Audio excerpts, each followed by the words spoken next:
Well, by now, we've done all the elements of a practice, and we've talked about some principles. And the purpose now, we're at week 6 of 8 weeks. So this, 2 more, and you should have some idea of what you're doing. So what I want to do tonight is just go through the practice, because we've got all the bits. It's really important to make your practice flow. That word's overused, but it is, and it's important that you move, you get yourself into even a mildly centered state, focused state, whatever you like to call it, just starting out with 6 breaths. And we do some movements, the warm up, the blah blah blah, and there's some nice feelings happen along the way. What we want to do is make sure that we keep the character of that feeling. That we're focused on ourselves internally, and I don't just mean internally physically. We're noticing what we're feeling, our reaction to the things we're doing, all that sort of stuff.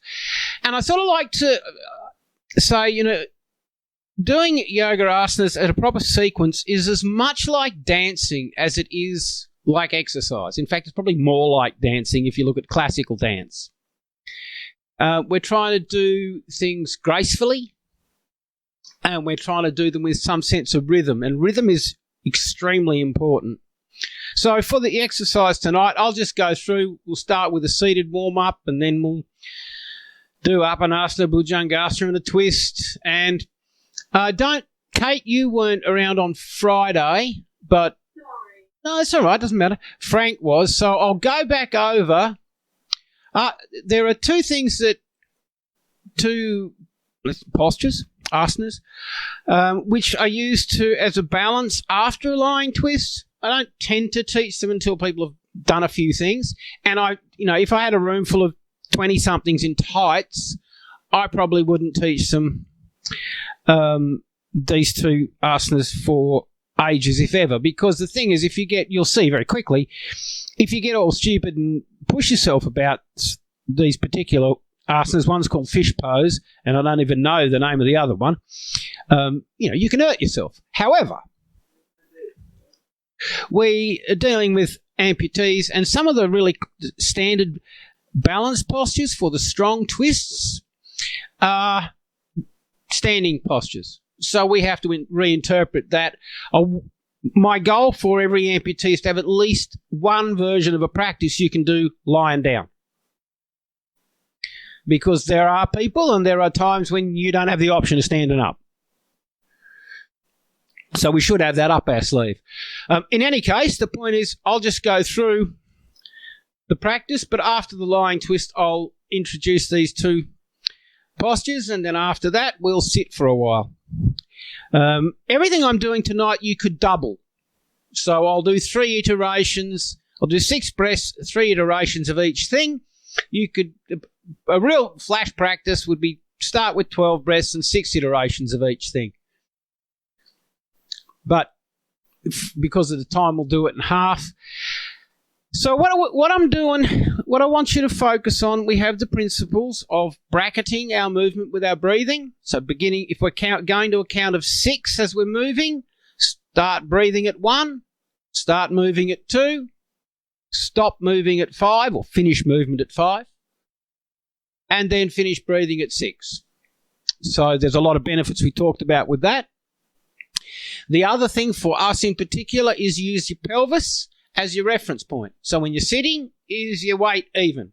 Is your back going down into the middle of your pelvis? And we use our breath to sort of help ourselves do that. And always and above all, nothing more than a strong, comfortable stretch. We're not here to cause sharp pain. I say this all the time, people must get sick of it. Sharp pain causes muscles to contract to protect the area of sharp pain. And if we keep pushing ourselves, all we're doing is got one set of muscles fighting against another. So, with or without Frank,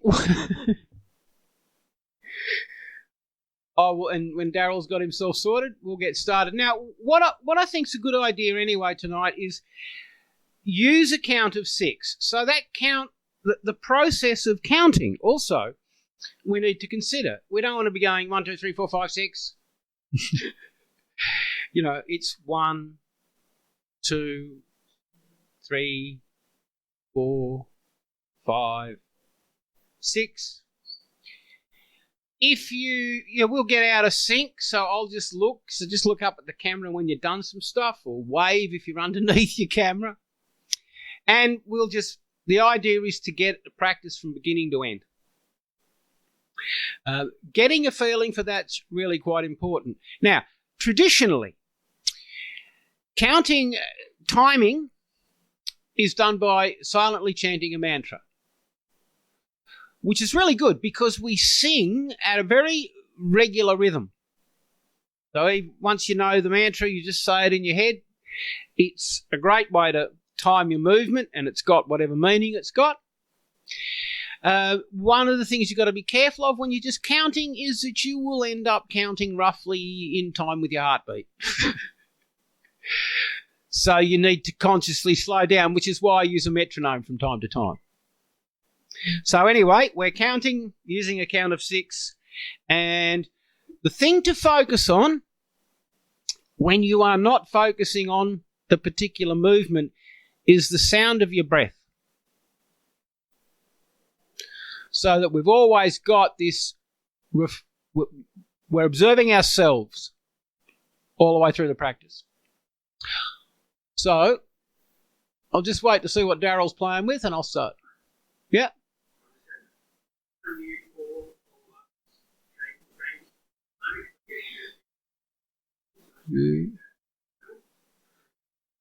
Yep. Yeah. I can't see Frank. Has he disappeared? Hey?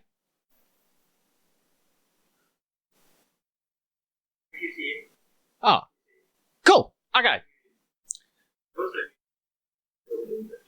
Yeah, it's just I can't see him. Doesn't matter. Okay. So we will start. We will start with 6 breaths. And the initial breathing, your in-breath is very natural. Your out-breath slightly elongated. We're not pushing anything. We're just slowing down a little bit to start with. Then we will use the seated practice as a warm-up. Then we'll do a couple of asana.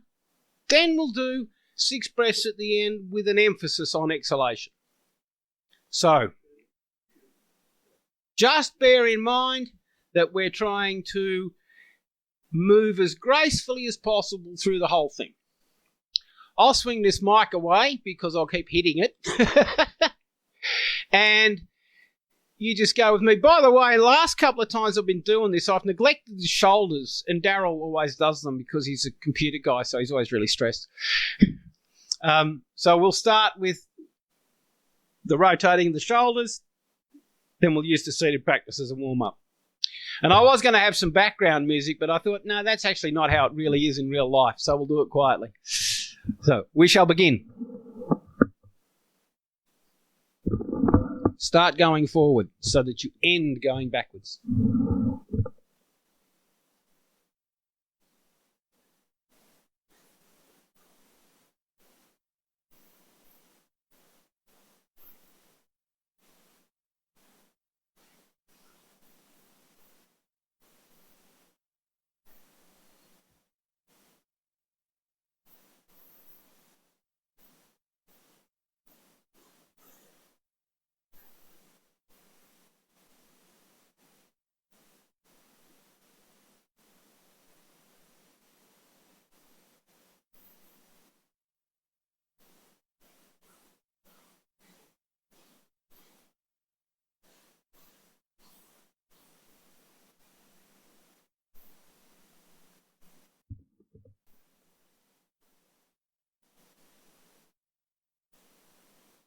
Okay.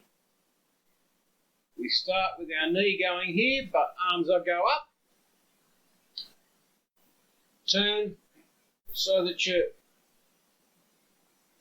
facing your knee, your hand on your knee, and then with your breathing,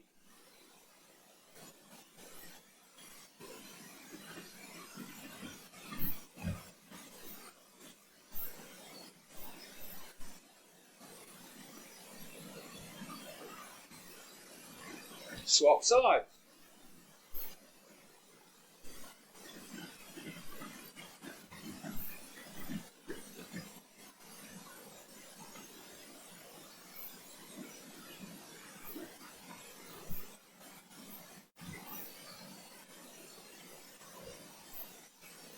Forward bend.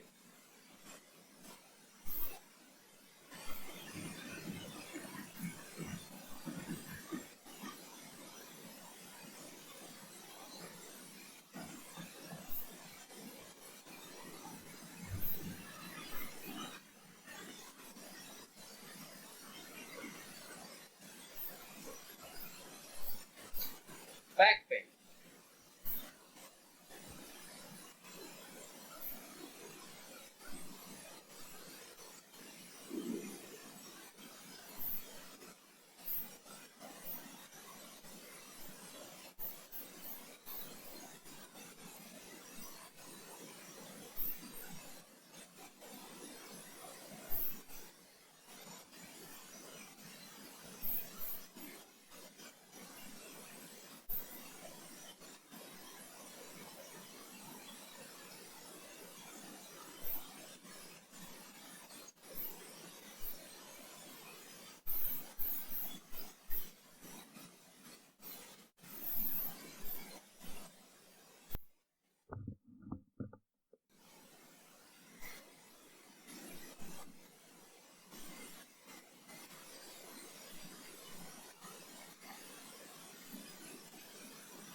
We'll go through that once more.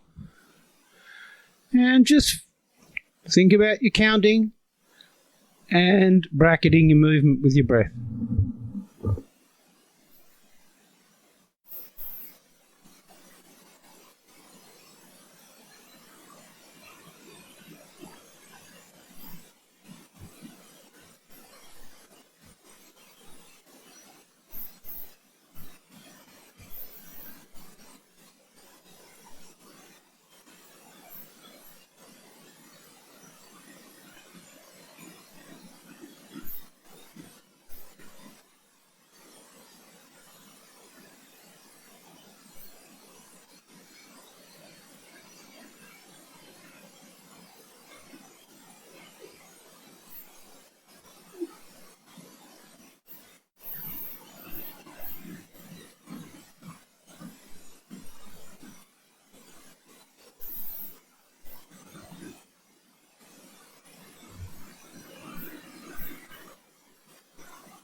Okay.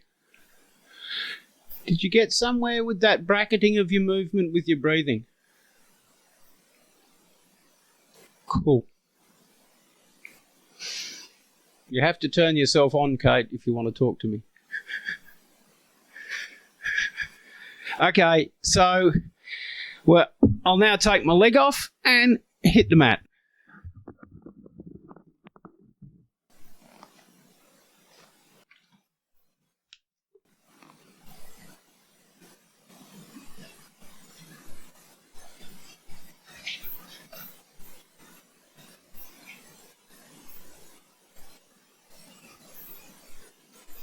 That's never going to work.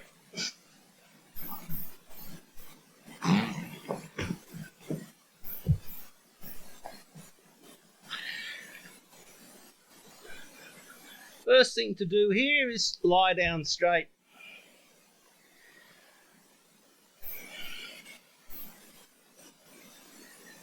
And then on an exhalation, start your movement. So we're going to do 3 Apanasana, roll over and do 3 Bhujangasana.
Just stay for a breath so you can feel what you've done and then roll over.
Then roll over with your arms out so we can do a twist.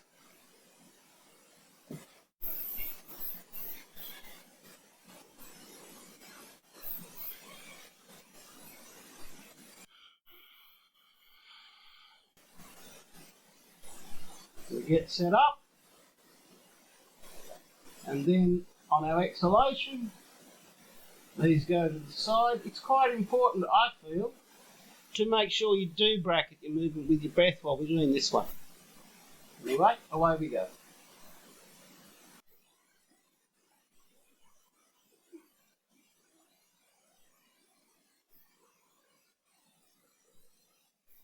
Hold for a breath.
Take a breath and swap sides when you're ready.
And I'll get my glasses so I can see it. Well, when you finish that, you're lying on your back. So, pay to watch this one. What we are doing, we've just done an asymmetrical movement, which is a twist and a forward bend, albeit one line on our back. So we want to follow that with something symmetrical. And we also want to help our neck get a bit longer and relaxed. So what I'm doing in this particular movement, I'm going to take my hands and hold the base of my skull. And the movement with the exhalation is just drawing the chin down the sternum. The idea is to lengthen the neck, not break your back. So we're not pulling our head down with our hands. We're just helping our chin slide down, and it will probably be, 5 or 6 centimetres. So just watch, and then you can have a go. Get yourself square.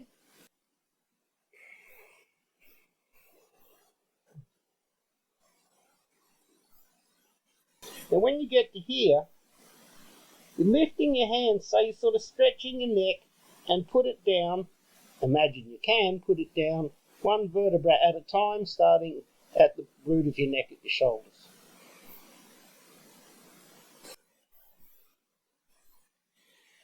And you should have this idea of lying here with a slightly lengthened and slightly straighter neck. So I'll do 2 more of them.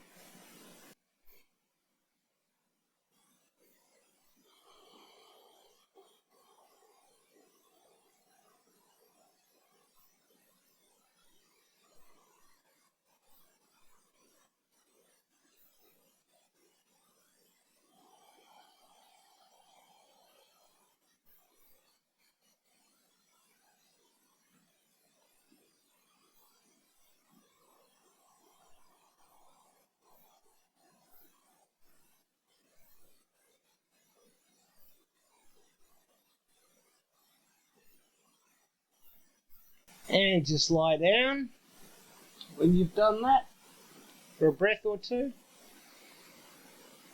So we have now done a symmetrical forward bend, albeit with the effort mostly in our neck and our upper back.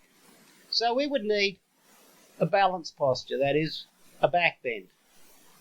So get your hands, stick them under the part where your butt and your legs join, or wherever's convenient, and we're pushing our elbows into the mat, and on an inhalation, lifting our chest up. So watch.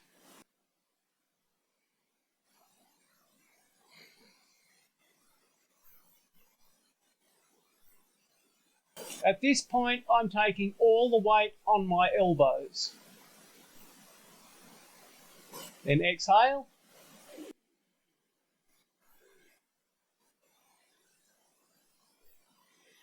And put your back down, starting at your pelvis, one vertebra at a time.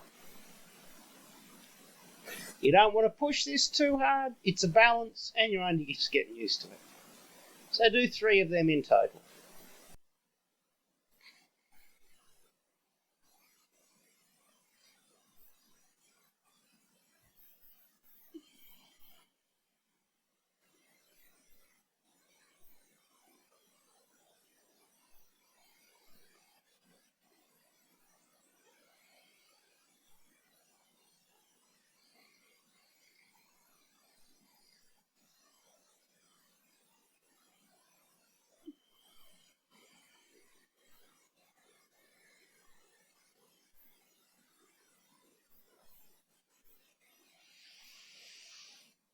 And just lie in Shavasana, corpse pose, for 3 quite natural breaths.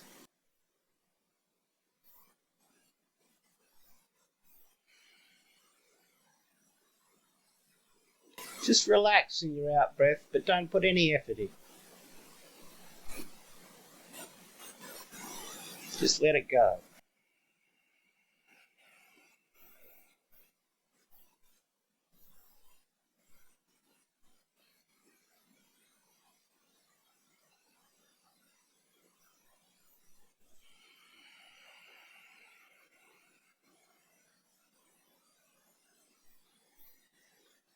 As long as your back's comfortable, sit up. If your back's tight and uncomfortable, you can do another couple of Apanasana.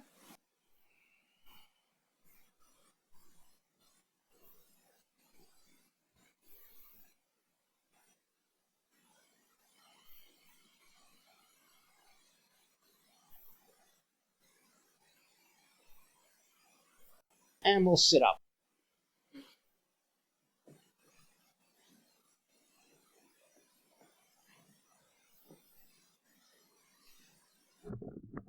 Cross-legged or in a chair, whatever suits you.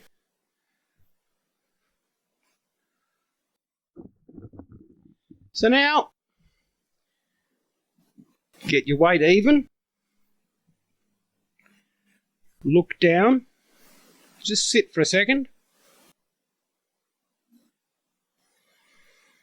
And we're going to do 6 breaths. Now what I would like you to do is to sit up straight and then probably look down maybe 30 or 40 centimetres in front of you. What we're not looking for is to look down with our shoulders bent.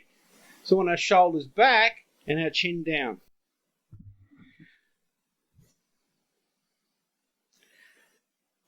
We're actually helping our parasympathetic nervous system by taking all the pressure off the nerves in our neck if we do this half correctly. So, for this exercise, we will count your in-breath, but naturally.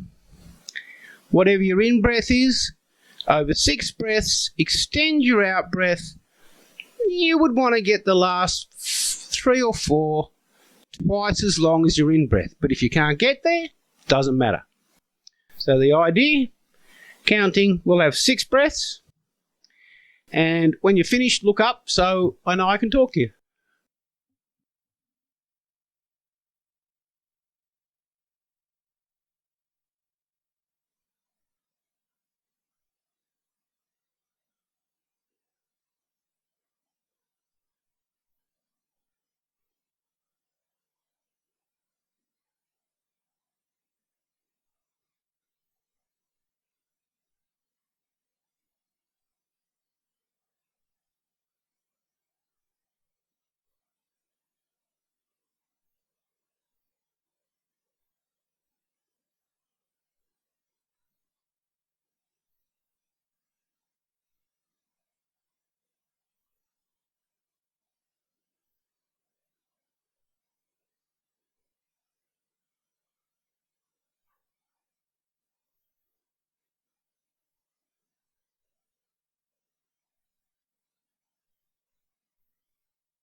and sit. Don't get distracted. What we're trying to do is to take the feeling of everything that we've done and just sit with it. If I was teaching meditation, which is classically what yoga is about, this is where we would start with the meditation. I suggest that you use the Satali and Nadi Shodhana practice, the alternate nostril one, at the end of your practice. Really, yep, if you can do that, yes, it's going to take you some time. 24 rounds of that takes 15 minutes, depending how fast you breathe. But it really does make a big difference to the day. So we're sitting now. If you were sitting and you're sitting with your eyes closed, or mostly closed, but letting a little bit of light come in, which is technically correct.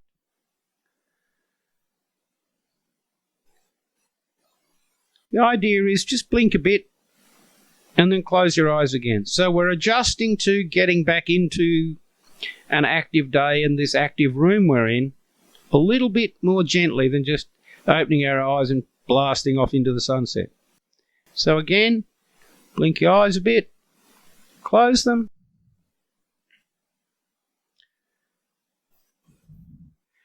and just spend a few seconds reflecting on the fact that you exist.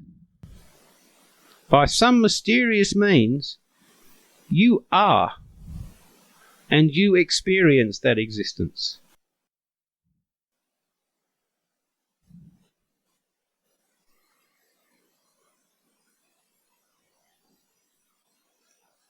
And when you feel all nice and comfortable, blink a few times, open your eyes and come back to the room.